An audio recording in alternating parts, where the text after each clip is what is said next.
भाजपा की सरकार जाने वाली है।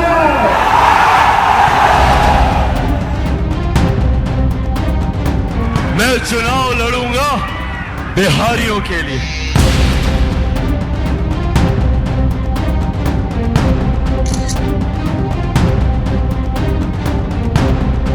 बिहारी का नाम है इस्लाम, इंसानियत को जिंदा करने का नाम है इस्लाम।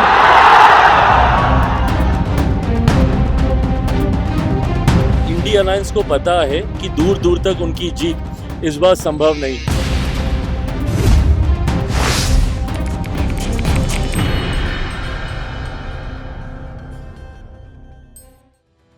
नमस्कार, बहुत बहुत स्वागत है। मैं हूं अमित सिंह, आप देख रहे हैं प्राइम न्यूज का डिजिटल प्लेटफॉर्म।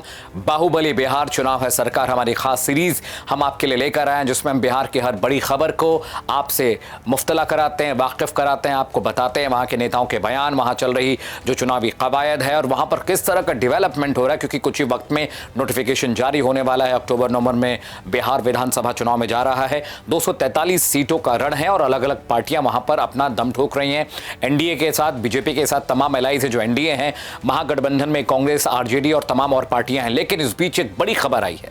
बड़ी खबर यह है कि एआईएम के चीफ ओवैसी साहब 24 से 27 सितंबर के बीच बिहार के सीमांचल इलाके में न्याय यात्रा करने जा रहे हैं। वजह क्या है समझिए। सीमांचल का इलाका बहुत महत्वपूर्ण है, मुस्लिम वोटर्स का इलाका है और यहां पर आरजेडी लगातार कोशिश करती रही। 2020 के चुनावों की बात करें तो बीजेपी के खाते में 8 सीटें गई थी, आरजेडी के खाते में बहुत कम सीटें गईं, जबकि कांग्रेस को 5 मिली और अन्य को 5 सीटों का फायदा हुआ था। सीमांचल का इलाका बहुत सेंसिटिव है, पूरी कहानी समझिएगा।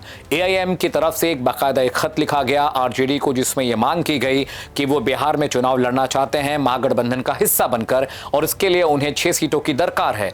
लेकिन आरजेडी की तरफ से उस खत का जवाब नहीं आया। तेजस्वी यादव ने जहमत नहीं उठाई कि उस खत का रिप्लाई करें, और उसके बाद ओवैसी साहब ने इस बात का ऐलान किया है कि वो सीमांचल इलाके में एक बहुत बड़ा चुनावी रेला करने जा रहे हैं। एक चुनावी रैली है, एक बहुत बड़े पैमाने पर वो लोगों से 1 to 1 बात करेंगे। किशनगंज, अररिया, पाटन, ये तमाम जो इलाके हैं, यहां पर वो जाएंगे और रैलियां करने वाले हैं। सीमांचल के इलाके में कुल 24 विधानसभा सीटें आती हैं और उन 24 विधानसभा सीटों में जो मुस्लिम वोटर्स हैं वो बहुतायत में, जो डोमिनेंस है वो मुस्लिम वोटर्स की है। और तेजस्वी यादव की ओर से जब खत का जवाब नहीं आया तो ओवैसी साहब ने कहा कि मैं चैलेंज के तौर पर बिहार के सीमांचल में न्याय यात्रा निकालने जा रहा हूं, और उन्होंने कहा कि 6 सीटों के लिए हमारा जवाब नहीं दिया गया।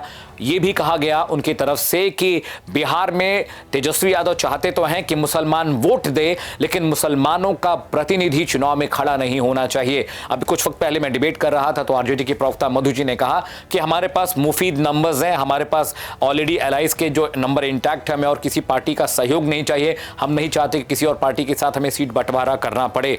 बड़ी बात यह भी है, अंदर खाने ये खबर आ रही है कि आरजेडी को डर लग रहा था कि अगर ओवैसी साहब की पार्टी से कोई बड़ा मुस्लिम लीडर सीमांचल इलाके में खड़ा होता है तो मुस्लिम वोट बिल्कुल पोलराइज हो जाएगा और इसका सबसे बड़ा नुकसान आरजेडी को होगा। हालांकि लगातार ओवैसी की पार्टी को विपक्ष बी टीम बीजेपी की कहता रहा है, लेकिन समझिए वो बी टीम क्यों कह रहे हैं। सीमांचल के इलाके में जिन इलाकों में मुस्लिम वोटर्स की बहुतायत है, SC, ST, OBC vote bank बहुत बड़े पैमाने पर सीमांचल के इलाके में है।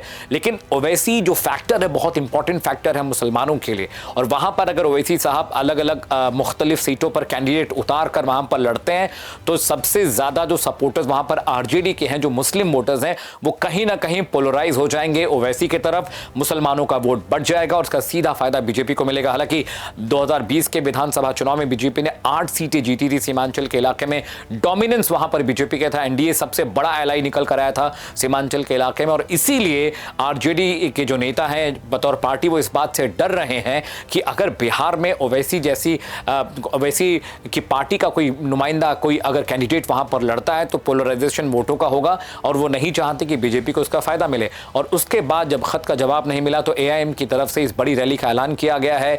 24 से लेकर 27 सितंबर तक अलग अलग इलाकों में ओवैसी दौरा करेंगे, जनसंपर्क अभियान चलाएंगे, अपने तमाम कैंडिडेट से मिलेंगे। हालांकि किन सीटों पर एआईएम अपने कैंडिडेट उतारने जा रहा है इसे लेकर अभी जानकारी नहीं मिली है। इस बीच एक और बड़ी खबर आई है। बीजेपी नेता अमित मालवीय ने तेजस्वी यादव पर बड़ा आरोप लगाया। उन्होंने कहा कि वो औरंगजेब हैं आरजेडी के। कैसे? उन्होंने कहा कि तेजस्वी ने अपने पिता को कैद कर दिया, भाई की राजनीति नहीं चलने दी। और इस बयान के बाद बीजेपी के साथ साथ जो और विपक्षी पार्टियां हैं बिहार के सियासी हलकों में बहुत हलचल है। आरजेडी इस विवादित बयान से बहुत खफा है। बीजेपी के नेता लगातार जो है अपने धनुष बाण ताने हुए हैं और लगातार आरजेडी को निशाने पर ले रहे हैं, लेकिन आरजेडी की ओर से अभी इस बाबत कोई सफाई नहीं आई है। अभी के लिए फिलहाल इतना ही, लेकिन बिहार चुनाव से जुड़ी हर खबर सबसे पहले आपको कहां मिलेगी? बाहुबली बिहार चुनाव है सरकार हमारी खास सीरीज में, जो सोशल मीडिया प्लेटफॉर्म पर हम आपके लिए लेकर आते हैं। अभी के लिए फिलहाल इतना ही, लेकिन देश और दुनिया की तमाम बड़ी खबरों के लिए आप प्राइम न्यूज का डिजिटल प्लेटफॉर्म फॉलो करते रहिए। नमस्कार। ये एनडीए भाजपा की सरकार जाने वाली है।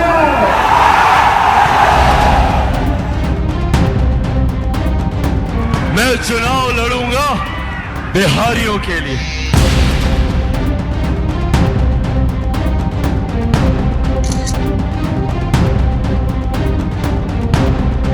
बिहारी का नाम है इस्लाम।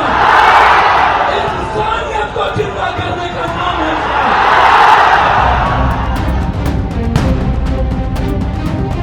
इंडिया अलायंस को पता है कि दूर दूर तक उनकी जीत इस बार संभव नहीं।